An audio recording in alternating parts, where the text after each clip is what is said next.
오늘은 5월의 이제 마지막 주일입니다. 올해는 5월 1일을 이제 월요일로부터 시작을 해서 교회가 전통적으로 지켜오는 첫째 주일을 어린이 주일, 둘째 주일 어버이 주일, 셋째 주일을 교사의 주일로 지키기에는 실제 기념일들과 조금은 동떨어지는 그런 감이 있어서 말씀 선포는 한 주씩 조금 당겨서 4월 30일 주일에 어린이를 우리의 자녀들을 어떻게 키울까 이런 각도에서 말씀을 나눠보고, 첫째 주일 5월 7일에 우리의 부모님들에게 어떻게 효도할 것인가, 또 우리의 아버지 되신 하나님 앞에서 어떻게 살 것인가, 둘째 주일에 교사 선생님들을 향해서 동시에 우리가 함께 교학상장이라 그랬죠. 가르치고 배우는 모든 사람이 서로 함께 자라가는 관계가 되어야 한다.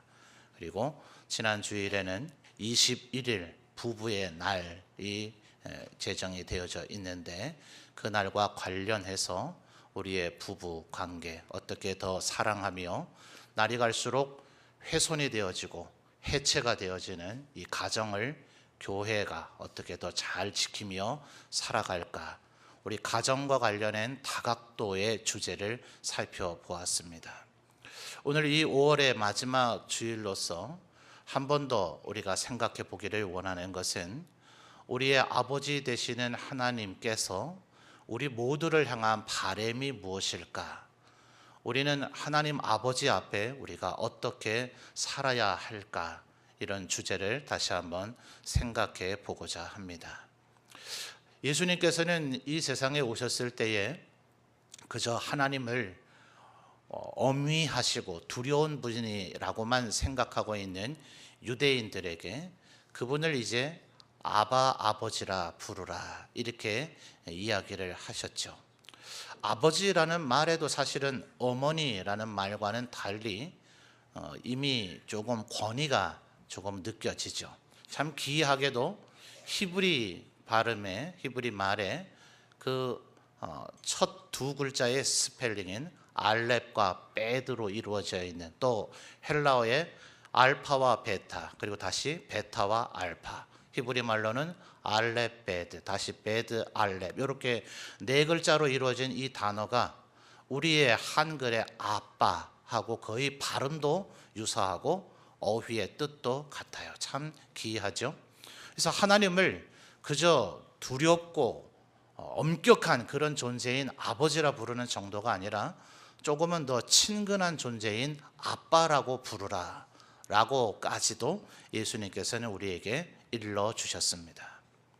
또 예수님에 관련된 복음서의 족보가 나타나죠. 마태복음은 요셉과 관련한 아브라함에서부터 요셉으로 이어지는 족보를 얘기한다면, 누가복음에서는 어머니 마리아를 중심으로 해서 예수님에게서부터 하나님에게로 이어지는, 그래서 마태복음의 족보는 아브라함에서부터 출발하지만 누가복음의 족보는 아담을 거쳐서 아담의 위는 하나님이시다 라는 것을 이야기하며, 하나님이 우리 모든 인류, 인간을 창조하셨을 뿐만 아니라 그분이 진정한 아버지가 되신다 하는 것을 우리에게 이야기를 해주고 있습니다. 여러분, 이 아버지 되신 우리 하나님께서 우리를 향한 마음이 어떠하신가? 그것이 오늘 우리 4장 15절에 바울 사도의 입을 통해서 우리에게 알려주고 있는데, 자, 15절 다시 한번 주목해 볼까요? 오직 사랑 안에서 참된 것을 하여, 그 다음 뭐라 합니까? 범사에 그에게까지 자랄지라.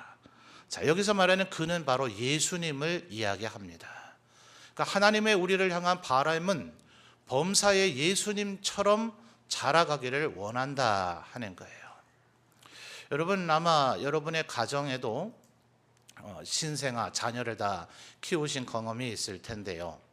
요즘도 용어가 그렇게 되는지, 전에도 그랬는지 제가 지금 기억이 가물가물합니다만, 신생아를 키우면 아이를 키우는 거 이것저것 좀 중요한 거 체크하면서 기록하면서 키우라 하는 게 육아수첩 맞습니까? 거기에 보면 뭐 몇 개월 됐을 때 무슨 예방 주사를 맞춰야 된다, 뭐 이런 것들이 쫙 기록이 되어져 있죠. 어떤 뭐 주사는 뭐 요즘은 어떤가 모르겠는데 예전에 저희 누나들 한참 조카들 키울 때, 생질들 키울 때 보니 뭐 4번까지 주사 맞춰야 되는 게 있지 않았나, 뭐 그런 기억도 있습니다. 까먹었다가 막 한꺼번에 맞추기 하는 그런 누나도 있었던 것 같은데, 거기에 보면 뭐 치아가 몇 개월쯤에 어느 거부터 납니까? 아래쪽에 2개부터 나나요? 그죠? 근데 요즘 그렇지 않은 아이들이 제법 많습니다. 과거에는 그게 아마 일반적이고 평균적이라서 아래에 중앙에 2개가 먼저 나고 그 다음에 위에 2개가 나고 뭐 그런 식으로 중앙에서부터 이렇게 점점 붙여나듯이 그렇게 나는 것 같은데, 개월도 안 맞고 나는 위치도 안 맞는 경우가 종종 발생을 합니다. 몇 개월쯤 되면 아기가 이제 걸을 수 있다, 또 몇 개월쯤 되면 아이가 이유식을 할 수가 있다, 몇 개월쯤 되면 아이가 말을 시작하게 될 것이다, 옹알이를 하게 될 것이다, 뭐 이런 얘기들이 있는데, 저만 하더라도 부교육자 시절 때부터 지금 담임이 돼서까지 성도들의 가정을 신방하다 보면 종종 나오는 기도 제목이, 목사님 우리 애가 아직 이가 안 나요, 목사님 우리 아이가 아직 말을 안 해요, 우리 아이가 아직 걸으려고 하지 않아요. 그래서 제가 그럽니다. 평생 이로 씹어 먹을 건데 좀 천천히 나면 어때요? 평생 걸으면 어르신들 무릎 아프다고 힘들다 하시는데 좀 천천히 걸으면 되죠. 뭐 아유 말도 하다 보면 입도 아프고 하는데 좀 천천히 말하면 어때요? 이렇게 얘기하지만 저는 좀 웃으면서 너무 심각하게 걱정하지 말고 마음을 좀 풀라고 얘기하는데, 농담은 제가 좀 죄송하고 민망할 정도로 어머니 얼굴은 심각해요. 다른 사람들은 덩달아 웃을 수 있는데 정작 어머니는 웃지 아니하는 그런 모습들을 많이 보게 됩니다. 왜 그래요? 남들 다 어째도 상관없지만 우리 애만은 빨리 남들보다 뒤처지지 않고 이도 제때 났으면 좋겠고, 제때 걸었으면 좋겠고, 제때 말을 했으면 좋겠는 그 바람이 부모의 바람이기 때문에 그렇습니다. 여러분, 하나님의 우리를 향한 바람이 이와 똑같다는 거예요. 여러분의 자녀가 아유 말을 제때 하고 있는데 그까지 좀 안 걸으면 어때? 이런 부모 있어요? 아이고 뭐 제때 걸을 수 있는데 조금 뭐 이 치아 안 나면 좀 어때? 이런 부모 있어요? 아무리 치아가 제때 나고 아무리 제때 걸어도 말도 제때 해야 되죠. 이게 부모님의 마음이잖아요. 뭐 한두 가지가 된다고 해서 나머지는 안 해도 되고 안 돼도 되는 마음이 전혀 아닌 것이 부모님의 마음이죠. 그래서 오늘 4장 15절에 주님께서 뭐라 얘기하신다고요? 범사에 모든 면에서 그리스도의 모습을 닮아가고 자라가기를 원한다, 이런 말이에요. 사랑을 할 수 있는데 참지를 못한다, 괜찮다, 뭐 사랑할 수 있는데 하나님 우리를 향해서 마음이 그렇지 않으세요. 사랑을 할 수 있으면 참는 것도 잘하면 좋겠다. 말씀을 부지런히 읽는데 아유 그까지 기도 좀 안 하면 어때요? 아니요, 하나님은 네가 말씀을 부지런히 읽지만 기도도 열심히 좀 하면 좋겠다. 찬양을 건성으로 하지 말고 찬양할 때마다 네가 감격이 되면 좋겠다. 아이고 제가 하나님 성경을 이래도 집에서 열심히 읽어서 10독 20독에서 성경 내용 다 알아요. 저는 뭐 1년에 예배 그까지 52주 계속 예배 드리지 않아도 1년에 한두 번만 예배 드려도 제 마음의 믿음은 요동치지 않아요. 그러면 여러분의 자녀가 장성해서 외지에 학교를 가고 혹은 출가해서 분가해서 가정을 이루게 되면 아이고 얘야 요즘 핸드폰으로 문자도 주고받을 수 있는데 먼 거리 고생스럽게 뭐하러 오니? 5년에 한 번만 오렴 이럽니까? 그렇지 않죠. 평생 봐왔잖아요. 아이가 결혼해서 분가 정도까지 20, 30년 얼굴 매일같이 때로는 아이고 이 왼수야 이렇게 자녀에게 때로는 언짢으셔서 이렇게 말씀하실 정도까지 지겹도록 얼굴을 봤으면 이제는 뭐 5년에 한 번 10년에 한 번 봐도 되죠. 이런 부모 없잖아요. 1년에 한두 번 봐도 그것이 너무나 아쉬워서 이제 자녀가 바쁜 줄 알고 고생스러운 줄 알지만 그래도 좀 자주 오면 안 되겠니라는 말조차도 자녀가 부담스러울까 봐 말을 못 하시나 그 눈가에 젖어 있는 눈망울에서 느껴지잖아요. 자녀들은 그게 아버지들의 마음이고 어머니의 마음 아니에요? 여러분이 분주하고 바쁜 건 알지만 나에게 나와서 늘 예배하면서 내가 너의 얼굴을 봤으면 좋겠다. 네가 예배하면 좋겠다. 그래서 범사에 모든 영역에서 하나님께서는 우리가 자라나기를 원하시고 계시더라 하는 것입니다. 여러분, 이 자라나기를 원하는 것이 어릴 때만 그렇습니까? 어릴 때는 막 치아가 빨리 나야 되고 빨리 말해야 되고 빨리 걸어야 되고 이런가요? 그렇지 않잖아요. 크고 나면 우리 아이들 건강한데 뭐 병원 안 가는데 전교 꼴등해도 괜찮아. 친구를 위해서 네가 밑바탕에 좀 대줘야지. 네가 바닥을 안 깔아주면 네 친구가 꼴등할 거 아니냐. 괜찮아. 공부 정도는 못해도 돼. 부모님 이러십니까?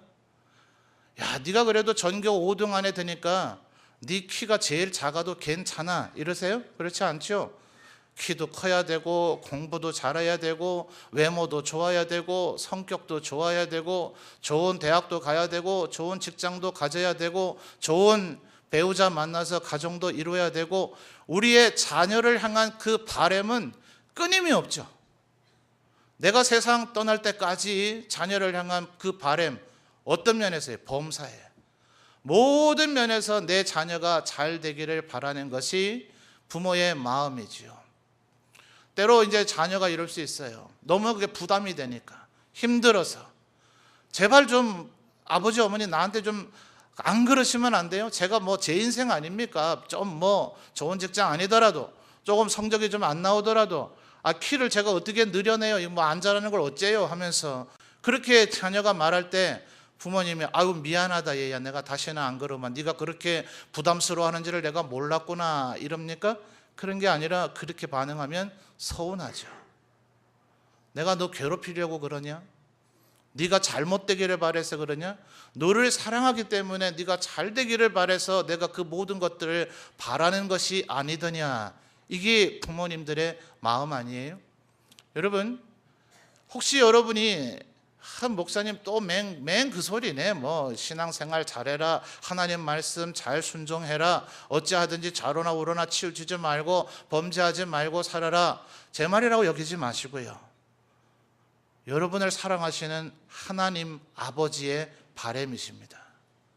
여러분이 잘 되는 모습을 보고 싶으셔서.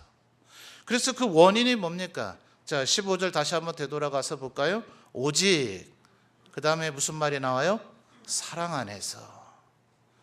이 바람의 원인이 하나님께서 우리에게 이걸 원하시는 것이 뭔가? 예를 들어 뭐 군대에 정예 병사를 만들어내는 것도 결국 그 군사 병사 한 사람을 좋게 만들고자 하는 것이겠습니다만 총을 쐈을 때 20발에서 한 발도 관역에서 빗나가지 말고 잘 맞춰라. 몸무게 무장을 20kg 30kg를 들고서도 뭐 몇 킬로를 몇 분 안에 달려낼 수 있어라. 전부 이거 왜 이런 걸 시켜요? 평상시에 뭐를 많이 흘려야 전쟁 때에 뭐를 안 흘려요? 평상시에 땀을 많이 흘려야 정작 전쟁이 났을 때 피를 흘리지 않는다. 사실은 뭐 하수미 형제 상상만 해도 끔찍하죠. 지금 저녁을 해서 왔는데 수민 형제는 이런 얘기 들어도 아마 오늘 밤 꿈에 또 훈련하는 꿈 꾸지 않으려나 모르겠어요. 병사들의 입장에서는 그건 정말 힘들고 어려운 일이지만 사실은 그 또한 그를 향한 바람이죠. 여러분이 지금 원하시는 하나님이 원하시는 이 바람이 하나님께서 무엇 때문에 여러분의 이것을 원하고 계시는가 그 마음을 한번 헤아려 보시라 하는 거예요. 아마 이 시간 주일 오전 11시에 예배 드리는 시간은 뭐 유치부나 초등부나 중고등부의 주일학교 학생들은 그렇게 이 자리에 많은 빈도수로 참여해 있지는 않잖아요. 여기에 비록 일부 중고등학생과 미혼 청년들이 있지만 여러분도 머지않아 10년, 20년 안에 부모가 되겠죠. 그리고 이 자리에 계신 여러분들은 이미 자녀를 키워보신 경험이 있는 부모님이셨죠. 지금도 부모님이시고요. 그래 아마 여러분이 이 마음을 충분히 이해할 수 있을 것입니다. 하나님의 우리를 향한 바람은 오직 우리를 사랑하셔서 우리가 잘 되기를 원하신다. 그리고 그것은 우리가 20살 성인이 되고 성년이 돼서 이제 한 인격체가 되어져서 자기의 인생의 어지간한 문제는 스스로 알아서 해결할 정도가 되면 그들을 향한 관심과 바람이 전혀 이제는 사라져버리는 것이 아니라 부모님이 생애를 마칠 때까지. 가끔 제가 어머니 살아계실 때 대구로 어머니를 찾아뵈면 저도 이제 죄송합니다. 여러 어르신들 앞에서 이제는 나이를 먹을 만큼 먹었잖아요. 근데 갈 때 갔다 오면 늘 여기서 대구까지 해봐야 뭐 거리가 얼마나 된다고, 애비야 차 운전 조심해라. 허리에 살은 언제 뺄 거냐. 어머니 제가 알아서 뺍니다. 그래도 어머니의 마음에는 그게 염려가 되어서 갈 때마다 제가 잘 되기를 바라는 그 마음을 느낄 수가 있더라 하는 겁니다. 여러분 절대로 부담으로 여기지 마시고 하나님께서 우리에게 복을 주시기 위해서, 여러분이 진정으로 잘 되기 위해서 사랑 안에서 범사에 예수님의 분량이 되기까지 자라나기를 여러분을 향해서 원하고 계시다. 이 바람을 꼭 기억하시는 저와 여러분 되시기를 바랍니다. 그러면 이제 우리가 어떻게 해야 될까요? 자기 스스로에 대해서는 사실은 미화하기가 쉽습니다. 오죽하면 우리 속담에도 뭐라 그래요? 내 눈에 있는 뭐는 못 보여요? 들보는 안 보이고 남의 눈에 있는 티끌은 보이죠. 정말 이 속담 만들어내신 분 정말 파격적인 것 같아요. 들보가 뭐예요? 들보 집에 그죠? 기둥하고 위에 얹어놓는 이게 어떻게 눈에 들어갈 거라는 상상을 하셨을까요? 아이고 참 쑤셔 넣을 수는 있나 모르겠네요. 그럴 정도로 어마어마한 것은 안 보이는데 남의 눈에 있는 그 작은 티끌은 보인다. 자기를 향해서는 합리화한다. 자기를 향해서는 괜찮다고 면죄부를 주는 것이 우리의 속성이다 하는 거예요. 그래서 남들이 볼 때는 죄송하지만 당신 아직 예수님 안 닮았어요. 많이 달라요. 범사가 아니라 그저 한두 가지만 예수님을 조금 닮아가려고 애쓰고 있을 뿐 누가 봐도 당신을 하나님의 자녀라 예수 믿는 사람이라 말하기가 사실은 좀 어려워요 라고 생각하고 있는데 정작 자기 자신은 자기가 예수님을 몹시 닮아 있는 줄 알 수가 있는 것이 우리라는 거죠. 그래서 정말 예수님을 우리가 닮아가려면 어떻게 해야 되는가? 그래서 여러분 13절에 오늘 15절만 읽었습니다만 바울 사도는 이 앞뒤 구절에서 하나님의 이 바람을 이룰 수 있는 방법을 이미 우리에게 알려주고 제시해주고 있습니다. 여러분 13절 한번 읽어주실까요? 시작.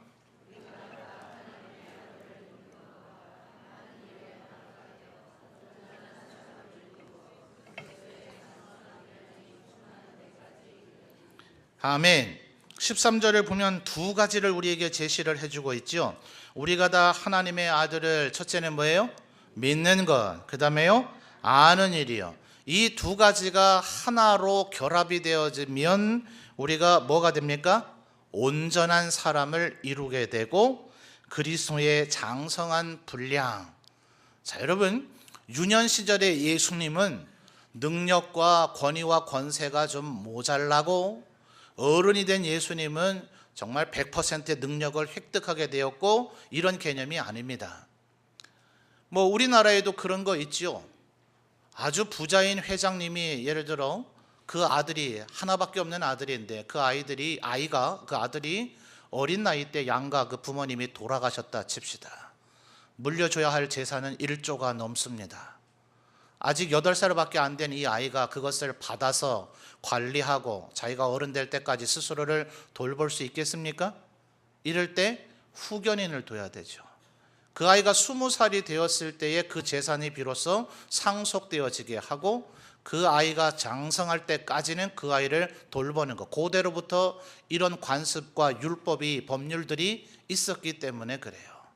그래서 애굽에 종으로 팔려갔던 요셉도 몇 살이 돼야 총리가 될 수가 있어요? 30살이 됐을 때. 그죠? 우리도 이 동양의 개념에도 공자도 그런 얘기를 했죠. 약관이 돼야. 그래서 어른이 되어야 어떤 사회적인 법률적인 책임 그 모든 것들을 할 수 있단 말이죠. 그래서 바로 지금 그것을 얘기하는 겁니다. 그리스도의 장성한 분량, 완전한 모든 것을 행할 수 있는 성인이 된, 성숙된, 더 이상 돌봄이 필요하지 않는 그리스도의 장성한 분량이 되는 것의 두 가지 방법은 13절에 뭐라고 얘기했다고요?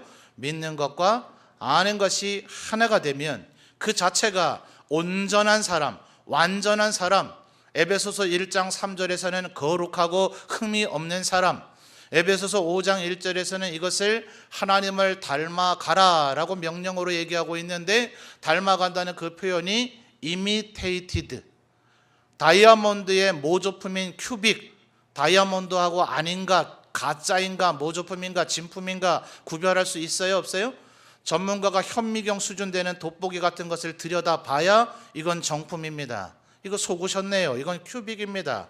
얼마 안 하는 건데 그렇게 큰 돈을 주고 사셨습니까? 이렇게 해야만 가짜라는 것이 구별이 되어질 정도로, 우리가 비록 하나님은 아니나 세상 사람들이 볼 때는 하나님이 아마 계시다면 저런 분이시겠구나, 우리를 보면서 상상할 수 있을 정도의 우리가 주님을 닮아가는 상태, 그것이 13절에서 말하는 온전한 사람이라 하는 겁니다. 여러분, 이게 부담이 될 수도 있지만 대단하지 않습니까? 여러분, 천하 만물을 만드시고 모든 지혜의 근원 되신 하나님께서 얼토당토 않고 가당치도 않은 상상과 가정과 예상을 하실까요? 성령 안에 있으면, 사랑 안에 있으면, 그리스도 안에 있으면 우리가 하나님의 모습을 닮아갈 수 있다고 하나님께서 판단하시길래 내가 거룩하니 너희도 거룩하라 라고 우리에게 명령하시지 않겠어요?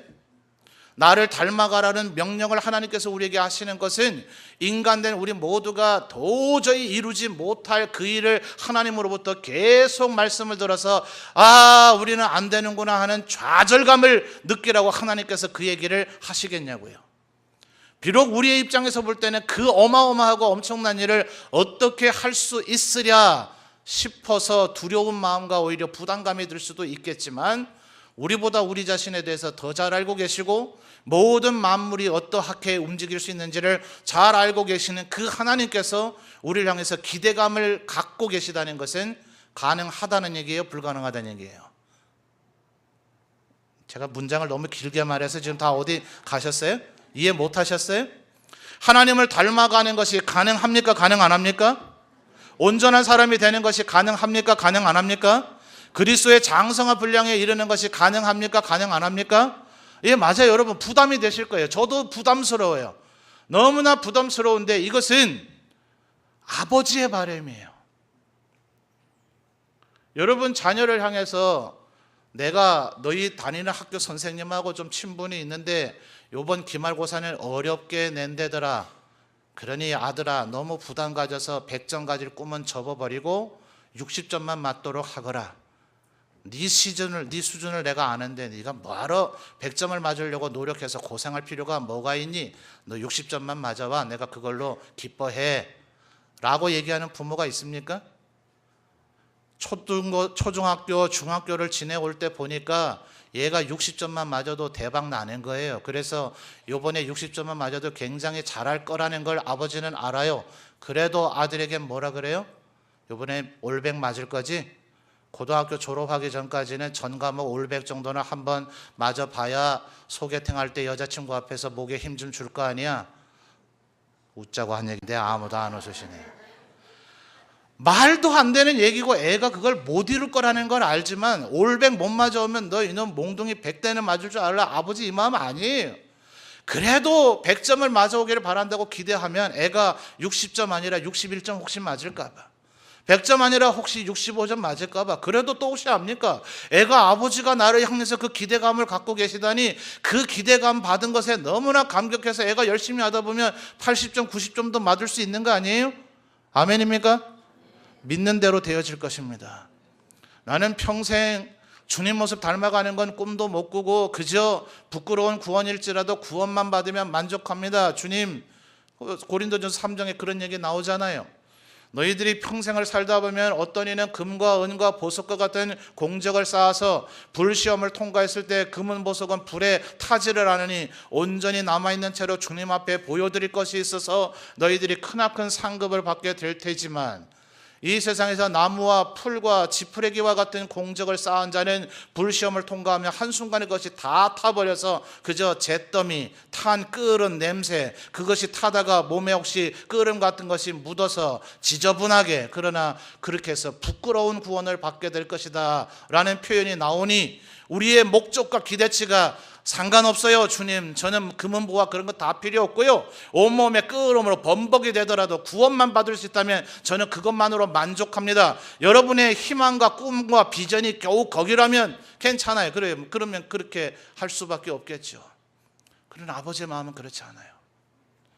우리를 향한 아버지의 마음은 여러분을 고생시키고자 하는 것이 아니라 마귀 사단 앞에, 이 천하 만물 앞에 내 사랑하는 자녀를 봐라, 이렇게 잘했다, 내 자식 봐라, 이렇게 잘했다, 애가 이렇게 열심을 다해서 최선을 다했다. 여러분 자랑하고 싶지 않아요? 어느 가정 가니까 우리 집 자녀도 그 정도 상장은 받았는데 막 상장 보여주시더만요. 요즘은 학교에서 막 아이들 격려하기 위해서 별의별, 우리 어르신들 때는 정말 듣도 보도 못한, 이제 이름을 외우질 못하겠어요. 왜 이런 상장을 만들어냈지 싶을 뭐 그런 상장을 만들어 가지고 뭐 주기도 하고 뭐 이러더라고요. 얼마 전에 저희 자녀 한 명이 뭐 영어로 좌우명을 만드는 뭐 대회를 했다네요. 그래서 상을 받았대요. 근데 재밌는 건 자기가 뭐라고 썼는지 기억이 안 나는데요. 그래서 제가 우스갯소리로 레프트 라이트 네임이라고 써서 상 받은 거 아니냐 이랬더만 여러분처럼 안 웃더라고요. 뭔 얘기인지 집에 가서 곰곰이 생각해 보시면 저녁 예배 드릴 때쯤 웃음이 나올지도 모릅니다. 좌우명이니까 레프트, 라이트, 네임 이렇게 써서 상 받은 거 아니냐. 자기가 뭐라고 썼는지 기억도 안 하는데 상도 준대요. 왜 학교에서 요즘 이렇게 해요? 아이들 격려하려고요. 하나님 우리에게 왜 이런 말도 안 되는 바람 가지세요? 우리가 좀 더 주님 닮아가면 주님 우리 칭찬해 주시려고, 우리를 자랑해 하시려고, 우리를 드러내서 자랑하고 싶으신 것이 아버지의 마음이에요. 그러니까 여러분 부담 갖지 마시고 60점 맞아도 상관없어요. 70점 맞아도 상관없어요. 80점, 90점 맞아도 상관없어요. 여러분 자녀가 점수 많이 못 받으면 화가 나십니까? 애가 최선을 다했다 싶으면 그래도 사랑스럽지 않아요? 네 스스로가 노력했다는 걸 내가 안다 싶을 때 그 아이의 점수가 낮아도, 예를 들어 반대 아닙니까? 분명히 95점 받을 수 있는데 이놈이 너무나 노력을 안 해가지고 80점 받아왔으면 남의 집에 60점 받은 것보다 20점이나 더 잘했지만 너는 95점 받을 수 있는 아이였는데 왜 노력 안 했나 싶으면 그 자녀를 향해서 노엽고 언짢아하지 않으세요? 여러분 스스로를 절대로 과소평가하지 마십시오. 여러분 누가 만드셨어요? 이래봬도 하나님이 만드셨어요. 여러분 스스로 되어진 존재가 아니라 하나님이 여러분을 만드셨어요. 하나님 여러분 만드실 때 실패하며 만드신 게 아니라 성공작이에요. 걸작품이에요. 여러분 몸속에, 여러분 마음속에, 여러분의 영혼 속에는 여러분이 아직도 인지하지 못하는 하나님이 장착해 놓은 대단한 능력들이 내재되어 있어요. 하나님의 은혜 안에서 그것을 이제 꺼내 사용하시면 여러분은 하나님 앞에 대단하게 영광 돌릴 수 있는 존재가 될 것입니다. 그래서 날마다 주님을 알아가십시오. 나를 만드신 그분이 나를 어떻게 만드셨구나, 나를 어떤 존재로 만드셨구나, 나를 향해 걸고 계신 기대가 어떠하구나, 이거를 날이 가면 갈수록 아는 사람은 그 아버지에게 기쁨을 드리기 위한 소원이 생겨지게 되어지고, 내가 여기까지 될 수 있는 존재였구나, 나는 버림받은 존재였구나, 이게 아니라 나는 아무것도 할 수 없는, 그런 실패할 수밖에 없는 그런 운명을 타고난 존재가 아니었구나, 그런 존재가 아니구나, 나는 하나님을 닮아갈 수 있는 그런 존재였구나 라는 것을 알면 겨우 우리 수준을 이 세상 사람들하고 비교하지 않아요. 이 세상 사람보단 그래도 내가 낫지 뭘 그래, 전과 15번보다는 그래도 내가 낫지 뭘 그래, 나는 아직 감옥에 한 번도 안 가는 거, 이런 수준으로 살지 않아요. 늘 욕먹고 사는 그 아무개들보다는 내가 낫지 뭘 그래, 나는 욕을 덜 먹는, 이런 수준에 만족하지 않아요. 하나님이 내가 하나님 닮기를 원하신다라는 주님을 알아갈 때 우리의 기대치가 높여지고 우리의 목표가 높아지고 우리가 점점 더 주님을 닮아가게 되어질 줄 믿습니다. 그래서 여러분 날마다 하나님을 더 깊이 알아가시는 저와 여러분 되시기를 주님의 이름으로 축원합니다. 15절을 다시 한번 보죠. 15절에 자, 오직 사랑 안에서 그 다음 뭐예요? 참된 것을 하여. 이것이 또 하나 우리가 주님의 모습을 닮아가는 비결입니다. 여러분 죄 안 지어야지 경건하고자 하는 사람들은 새벽에 기도하면서 이것을 다짐할 수 있습니다. 오늘 죄 안 지어야지. 자, 여러분 한번 입술로 드러내게 대답하지는 마시고 마음속으로 한번 대답해 보십시오. 죄를 안 지어야지 그렇게 무던히도 결심을 해봤지만 밤에 잠을 주무시기 전에 하루를 곰곰이 진지하게 되돌이켜 보면 죄를 실제로 안 지은 날이 많아요, 적어요? 많아요, 적어요? 아니 속으로 대답하시라니까요. 그렇죠? 적어요. 그래서 그런 방법으로는 성공하지 못해요. 죄를 안 지어야지라고 우리의 목표를 세우지 말고 15절에 뭐 하라고요? 참된 것을 하겠다. 여러분 성경 혹시 거기에 코멘트 주석이 달려 있습니까? 제가 보고 있는 성경은 참된 것이라는 것을 밑에 해설적으로 주석을 달아 놓기를 또는 참된 생활을 하여라고 되어져 있습니다. 여러분 성경도 그래요? 뭐 아니면 지금 들어서 아시면 되죠. 참된 것을 하라는 것은 참된 생활을 하라. 그래서 선한 것을 하려고, 옳은 것을 하려고, 의로운 것을 하려고. 그래서 마태복음에서 예수님 우리에게 뭐라 그러셨어요? 너희는 먼저 그의 나라와 그의 무엇을요? 의를 뭐 하라? 구하라 하는 이 말은 추구하란 말이에요. 시도하란 말이에요. 도전하란 말이에요. 의롭고 선하고 거룩한 삶을 살려고 무던히도 애를 쓰란 말입니다. 그것을 목표로 세우란 말입니다. 죄를 안 짓겠다고 목표를 세우지 말고 오늘 하나님의 영광을 위해서 내가 무슨 일을 해볼까? 오늘은 한 가지, 내일은 두 가지, 모레는 세 가지. 여러분이 할 수 있는 범위 내에서, 가능한 범위 내에서 어제는 5개 했는데 오늘 4개 하려고 줄이지 말고 어제보다 나은 오늘을 향해서 끊임없이 새롭게 도전하다 보면 어느 사이엔가 이 도저히 안 되고 불가능할 것 같았던 내가 하나님의 모습을 점점 닮아져 가고 있다는 것을 발견하게 될 것입니다. 여러분 한 가지만 더 첨언을 한다면 16절을 한번 보시죠. 16절 여러분 한번 읽어주십시오. 시작.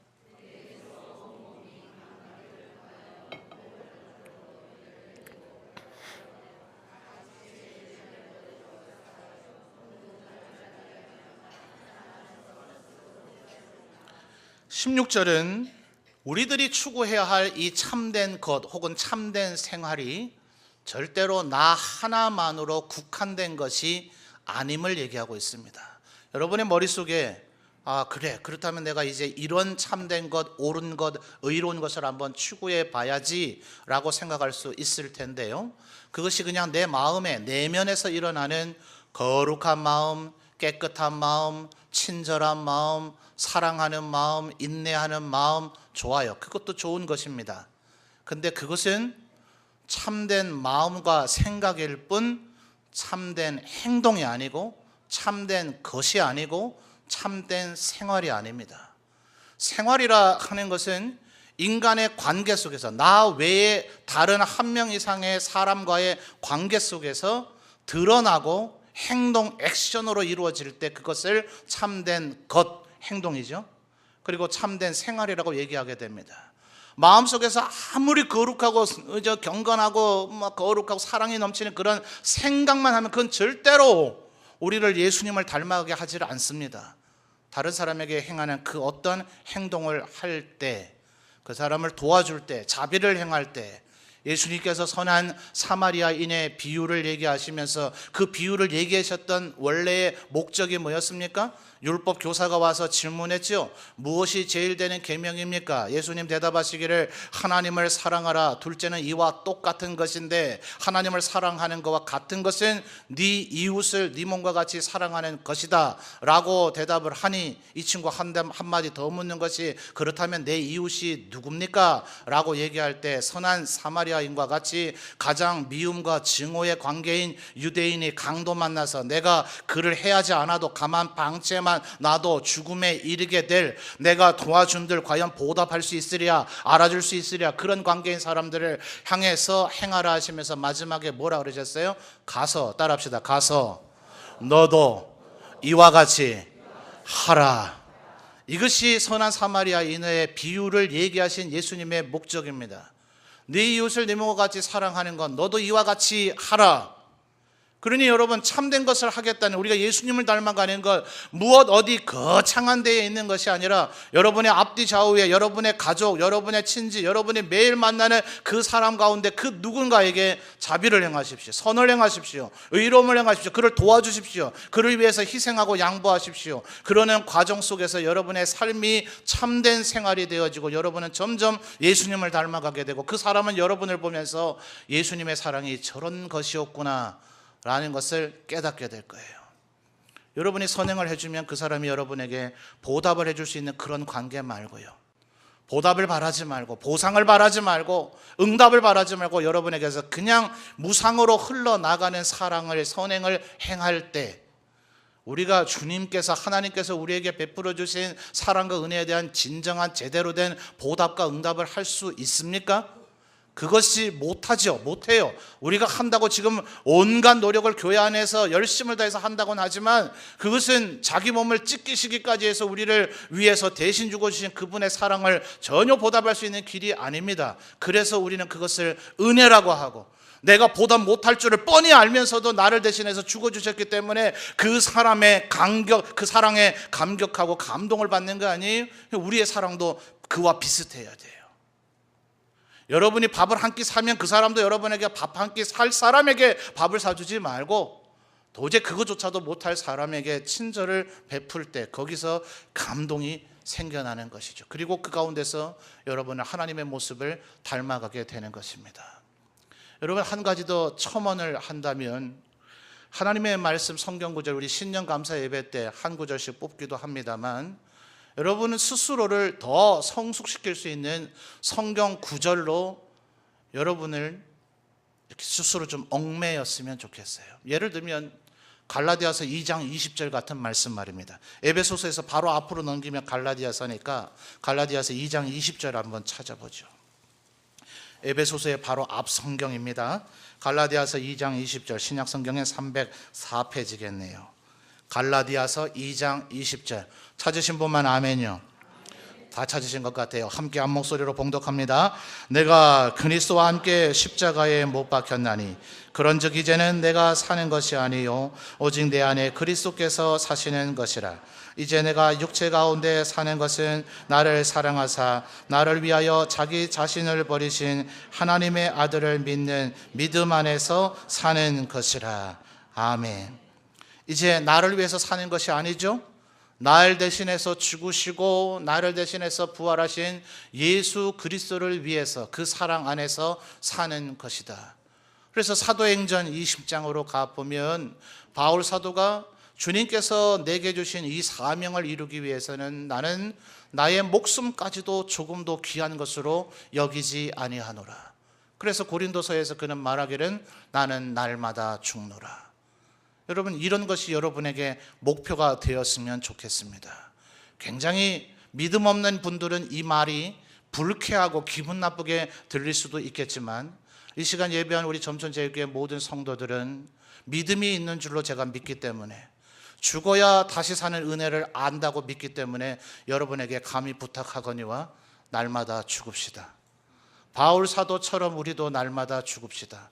그러면 그 과정 속에서 우리가 참된 생활을 하게 되어지고 예수님을 닮아가게 되어지고 여러분의 그 삶의 현장에서 능력의 역사가 일어나게 되어질 줄 믿습니다.